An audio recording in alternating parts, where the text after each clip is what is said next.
जंगल के राजा शेर को अपनी शक्ति पर बड़ा घमंड था।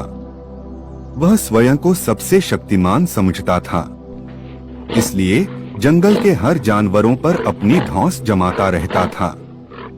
जंगल के जानवर भी क्या करते, अपने प्राण सबको प्रिय थे, इसलिए न चाहकर भी शेर के सामने नतमस्तक हो जाते। एक दिन दोपहर के समय शेर एक पेड़ के नीचे सो रहा था। वहीं एक मच्छर भिनभिना रहा था, जिससे शेर की नींद में खलल पड़ रहा था। वह एक मच्छर से बोला, ए मच्छर, देखता नहीं मैं सो रहा हूँ, भाग यहाँ से, नहीं तो मसल कर रख दूंगा।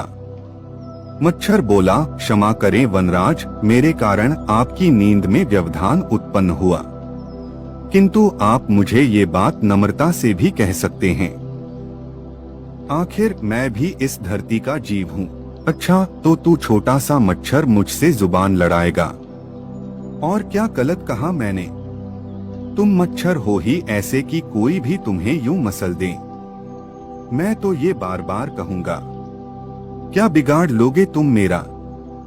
मच्छर को शेर की बात और व्यवहार बहुत बुरा लगा। वह अपने साथी मच्छरों के पास गया और उन्हें सारी बताई। सभी मच्छरों को शेर की बात चुभ गई। उन्होंने तय किया कि इस संबंध में एक बार सब मिलकर शेर से बात करेंगे। सभी मच्छर शेर के पास पहुँचे और बोले, वनराज, हमें आपसे बात करनी है, जल्दी बोलो, मुझे तुम जैसों से बात करने की फुर्सत नहीं है। शेर बोला, वनराज, आप होंगे बहुत शक्तिशाली, किंतु इसका अर्थ ये कतई नहीं है कि आप अन्य जीवों और प्राणियों का मजाक उड़ाएं या उन्हें नीचा दिखाएं। मच्छर बोले, मैंने जो कहा सच कहा। मैं सबसे शक्तिशाली हूँ और मुझे कोई हरा नहीं सकता। घमंड में चूर शेर गरजा, ऐसा नहीं है।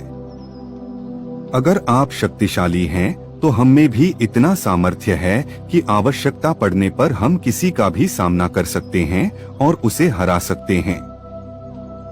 हम आपको भी हरा सकते हैं। मच्छर भी चुप न रहे। यह सुनकर शेर हंसते हुए बोला, तुम लोग मुझे हराओगे? तुम लोगों की इतनी हिम्मत कि मेरे सामने आकर ये बात कहो।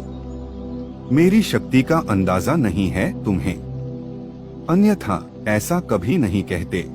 अभी भी समय है, भाग जाओ यहाँ से, नहीं तो कोई नहीं बचेगा।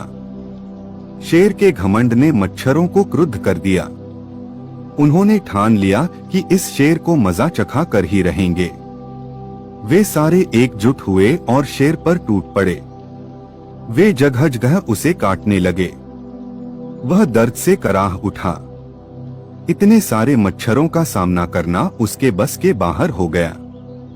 वह दर्द से चीखता हुआ वहां से भागा, लेकिन मच्छरों ने उसका पीछा नहीं छोड़ा। वह जहां भी जाता, वे भी उसके पीछे जाते और उसे काटते। आखिरकार शेर को झुकना पड़ा। उसने हार मान ली। वह मच्छरों के सामने गिपड़ गिड़ाने लगा, मुझे बख्श दो, मुझसे गलती हो गई, जो मैंने तुम्हें तुच्छ समझकर तुम्हारा मजाक उड़ाया और तुमसे बुरा व्यवहार किया। आज तुमने मेरा घमंड तोड़ दिया है। अब मैं कभी किसी को नीचा नहीं दिखाऊंगा। मच्छरों ने शेर को सबक सिखा दिया था, इसलिए उन्होंने उसे काटना बंद कर दिया। वे बोले, घमंडी का घमंड कभी न कभी अवश्य टूटता है। आज तुम्हारा टूटा है। घमंड करना छोड़ दो, अन्यथा एक दिन ये तुम्हें ले डूबेगा।